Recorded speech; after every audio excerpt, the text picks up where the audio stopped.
दिवाली का त्यौहार अभी निकला ही था और मेरा मन हुआ एक छोटे से ब्रेक लेने का, तो मैंने एक ट्रेन में टिकट बुक की और अपने बैग्स पैक करके चल निकला ऋषिकेश के लिए along with my daughter and my wife for just a brief break of 4 odd days।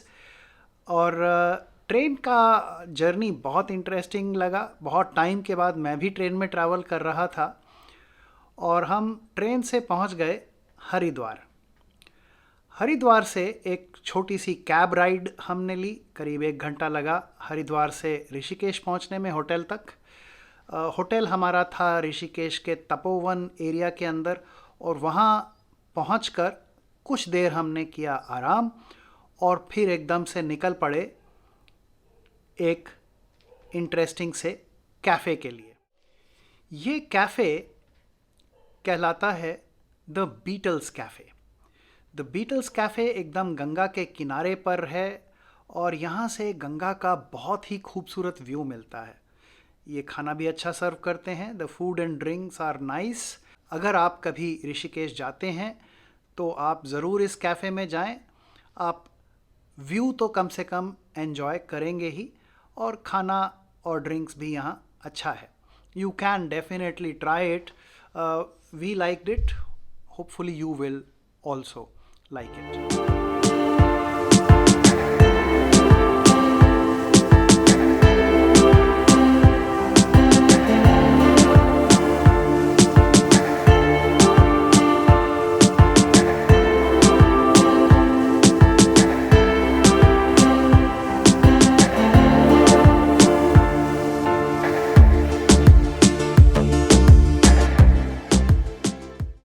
इसके बाद शाम को कुछ और कैफ़े हॉपिंग हुई और उसके बाद होटल चले गए, आराम किया रात को और सुबह जल्दी उठकर मैंने होटल के टेरेस से ये ऋषिकेश के व्यूज़ कैप्चर किए।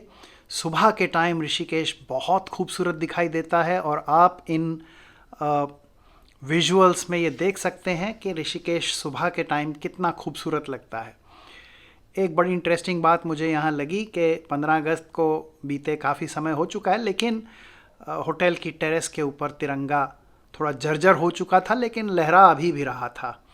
सो was quite a nice bit of time that I spent on the hotel terrace. The view of the Ganga from there बहुत ही अच्छा था, बहुत खूबसूरत व्यू था। पहाड़ों में धूप जो छन कर आ रही थी, इसको देखना भी एक अलग ही एक्सपीरियंस था। And this is one of the reasons I love the hills. इनमें से जब धूप छन कर आती है बेहद खूबसूरत लगती है।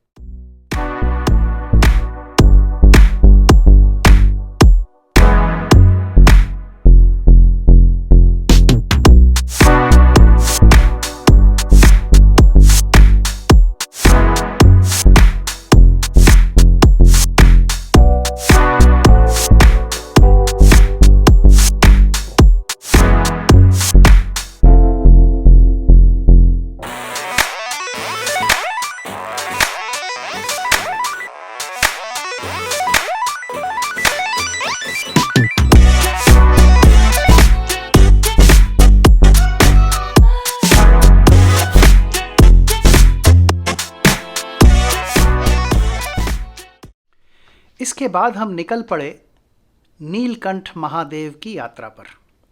नीलकंठ महादेव यहाँ ऋषिकेश से कोई 30-35 किलोमीटर दूर एक बहुत ही फेमस मंदिर है और इस मंदिर के बारे में एक कहानी भी है।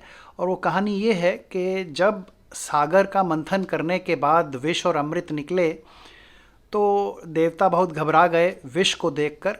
और उस विष के अंदर, क्योंकि देवता लोग विष को देखकर बहुत घबरा गए, क्योंकि इस विष में पूरी सृष्टि को ख़त्म करने की, नष्ट करने की क्षमता थी। तो इस विष को लेकर ये देवता लोग शिवजी के पास आए और शिवजी ने डिसाइड किया कि इस विष को वो खुद पी जाएंगे और सृष्टि को इस विष से बचा लेंगे। शिवजी ने ये विष पी लिया और विष पीने के बाद उनका गला जो है वो नीला पड़ गया। और ये जो इवेंट हुआ विष पीने का, ये ऋषिकेश के इसी स्थान पर, ऋषिकेश के पास इसी स्थान पर हुआ था जहाँ ये नीलकंठ महादेव का मंदिर भी बना हुआ है। इस मंदिर के ऊपर एक बहुत बड़ा सा म्यूरल या आई थिंक मूर्तियाँ बनी हुई हैं जो कि इस पर्टिकुलर कहानी को दर्शा भी रही हैं। अगर आप ऋषिकेश आएँ तो ये मंदिर एक इंटरेस्टिंग सा विज़िट है। Even if you are not a religious person, you can still visit and enjoy this lovely temple and the ride which is pretty scenic. The roads are potholed, roads थोड़ी ख़राब हैं लेकिन रास्ता बहुत खूबसूरत है।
नीर वाटरफॉल्स को देखने के बाद हम लोग चल निकले त्रिवेणी घाट के लिए। त्रिवेणी घाट एक बहुत ही पीसफुल और सीरीन जगह है। गंगा के घाट पर यहाँ बैठकर आप कुछ टाइम बिताइए, आपको बहुत ही आनंद आएगा, बहुत शांति का आप अनुभव करेंगे। यहाँ घाट पर बैठ के आप मेडिटेट भी कर सकते हैं। अगर बहुत ज़्यादा शोर ना मिले तो, बहुत भीड़ भाड़ ना हो तो आप कुछ टाइम यहाँ बैठो और मेडिटेट करो या बस नदी की तरफ देखो और अपने आसपास की प्रकृति में खो जाओ। ये अपने आप में ही एक मेडिटेशन है यहाँ पर बैठना। बहुत ही खूबसूरत एक्सपीरियंस था। मेरी वाइफ और मेरी बेटी, इन्होंने भी इस जगह को बहुत एंजॉय किया।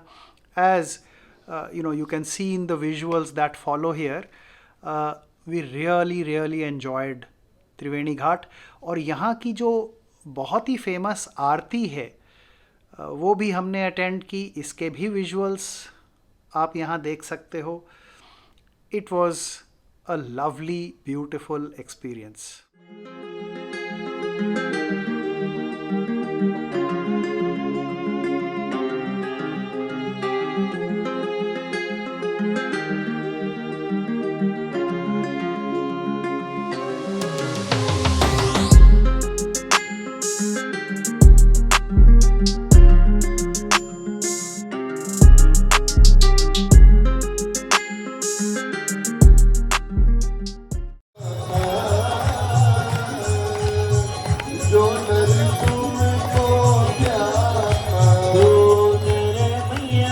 सोन्याचा मनवांछित फल पाता ओम जया गंगे माता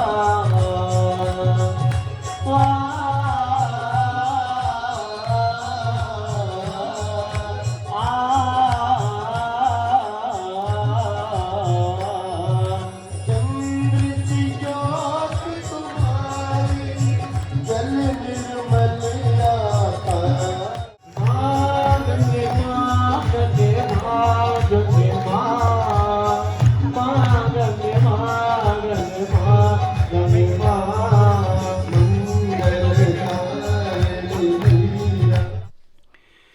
इस आरती को अटेंड करने के बाद हम वापस अपने होटल के पास तपोवन एरिया में आ गए और यहाँ हमने एक और बहुत ही खूबसूरत और बढ़िया कैफ़े डिस्कवर किया जिसका नाम है the 60s cafe.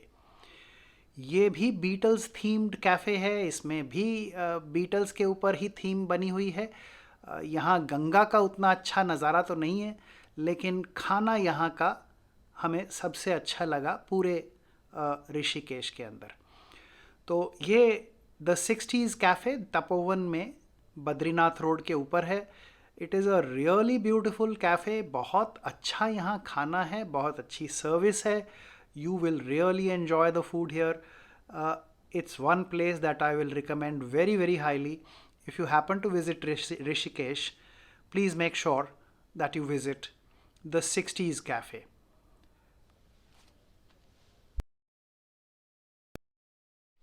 The 60s cafe में डिनर करने के बाद हम लोग चल निकले होटल की तरफ। रात को वहाँ आराम किया और अगले दिन सुबह हम चल पड़े फिर से ऋषिकेश के मेन एरियाज़ की तरफ। और ऋषिकेश का आजकल जो सेंटर बन गया है वो है राम झूला। लक्ष्मण झूला जो यहाँ का बहुत फेमस होता था वो आजकल टूरिस्ट्स और लोकल्स दोनों के लिए बंद है, क्योंकि वहाँ रिपेयर वर्क चल रहा है और ये भी सुन रहे हैं कि वहाँ एक कांच का पुल बनाया जा रहा है उस एरिया में, तो वहाँ आप नहीं जा सकते हैं इस समय। अभी जो ऋषिकेश का सेंटर बन गया है वो है राम झूला।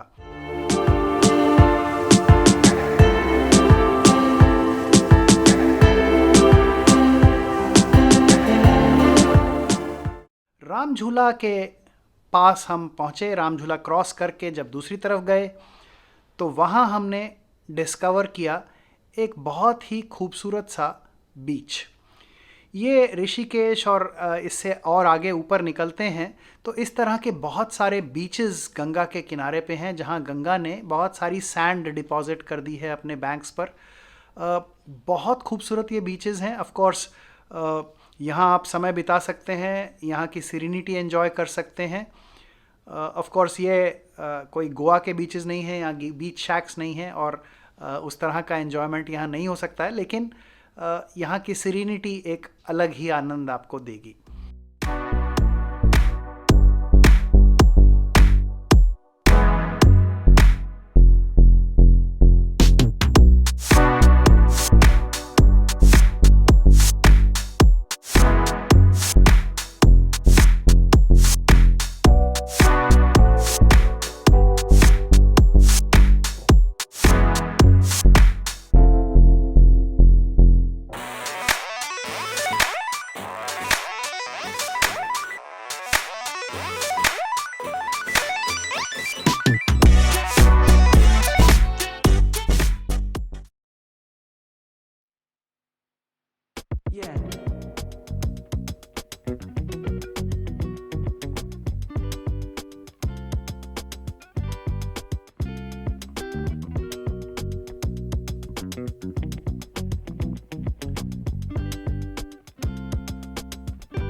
इस सब के बाद हम परमार्थ निकेतन के सामने जो घाट हैं उन पर वापस आ गए और कुछ बहुत ही खूबसूरत, बहुत ही अच्छा टाइम हमने बिताया।